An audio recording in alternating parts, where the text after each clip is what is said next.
Hi everyone, welcome back to the channel. Today we are diving into the world of DataRaptor and how it's transforming the way we handle information in Salesforce. If you ever wondered about its uses, key functions, and practical examples, you are in the right place. Let's get started. So what exactly is a DataRaptor? Think of a DataRaptor like a translator for Salesforce.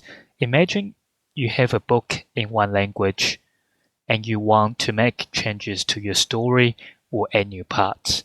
The DataRaptor is like the translator that helps you understand the book, make your changes, and then translates it back into the original language so the book stays complete. So it's like messengers that help move information between different parts of Salesforce and OmniStudio Tools. They make sure data gets from one place to the other. So in summary, it's a mapping tool to read, transfer, and write data. It can work with complex data structure, and it talks with OmniStudio components like flexcards, integration procedures, and omniscripts. There are 4 types of DataRaptors: DataRaptor Turbo Extract, DataRaptor Extract, DataRaptor Load, and DataRaptor Transform. Now let's meet our first dino chef, DataRaptor Turbo Extract. This chef is fast and can chop one ingredient, the tomato, with lightning speed. Just like this chef, the DataRaptor Turbo Extract can only get data from a single object. It's easier to configure and it has better performance. However, no formula supported. It's similar to a so-called query.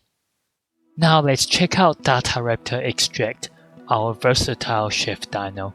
This one can handle many ingredients, but it's not as fast as the DataRaptor Turbo Extract. The DataRaptor Extract and the DataRaptor Turbo Extract, they are quite similar, but the DataRaptor Extract, it can get data from single or multiple objects.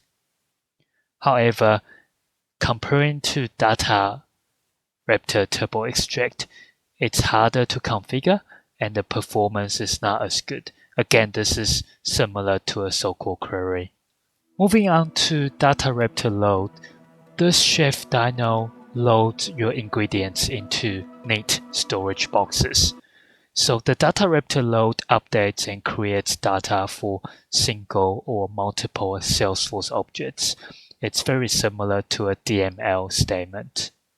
Last but not least, let's meet DataRaptor Transform. This chef dino creates visually appealing dish displays, burgers and fries, and puts all the ingredients together. This DataRaptor Transform manipulates any data that comes from inside and outside of Salesforce.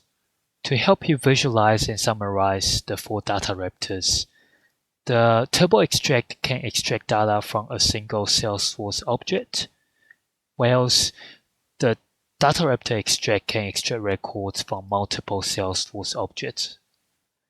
DataRaptor Load can update records, create records, even migrate CSV files into Salesforce records. DataRaptor Transform, it can populate PDFs, populate DocuSign template.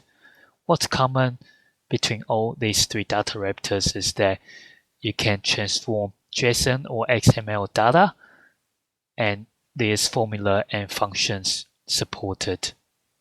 So how does DataRaptor work with other OmniStudio components? You can think of DataRaptors as the messenger. It basically supplies data to omniscripts and OmniStudio flexcards from Salesforce, and it writes updates from omniscripts and flexcards back to Salesforce. It typically does this via OmniStudio integration procedure. So the workflow typically goes like this. An omniscript or flexcard would call a DataRaptor Extract or Turbo Extract, and this is usually via an integration procedure to read data from Salesforce. For example, an edit account OmniScript needs to display data such as the account name, phone number, and website. The OmniScript then captures changed and new data based on users' input, For example, an agent changes the account phone number. The OmniScript then calls the DataRaptor load via an integration procedure usually to write data back into Salesforce. For example, the updated account phone number is saved back to the account record. You can actually do this with Apex classes as well. Apex classes can read, write, and transform data, but DataRaptors take way less time to create and are easier to maintain. That's why it's recommended using DataRaptors as best practice to interface with OmniStudio components. What are some of the use case examples? You can use DataRaptor load to create Salesforce records when you have completed an application form. For example, you can create account contacts or cases. You can use DataRaptor extract or turbo extract to fetch existing Salesforce data into OmniScripts and flexcards. For example, if you are filling up an insurance form, you would use the DataRaptor extract to populate all your user information, so you don't need to fill that in.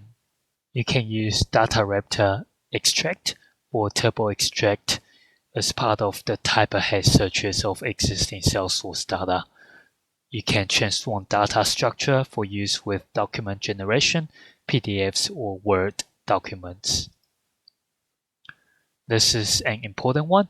You can extract and transform existing Salesforce data to integrate with other systems. So you can have Salesforce data and you manipulate the JSON structure and feed this into integration procedure or HTTP callouts. And there you have it. If you missed my previous videos where I used a simple coffee analogy for an OmniStudio overview, check this out as it sets the stage for what has been covered today. I've included that in the description below. In the upcoming sessions, we'll be taking a closer look at each of the 4 DataRaptors, sharing real-life project examples to prepare you for OmniStudio projects and certifications. Don't forget to subscribe and stay tuned.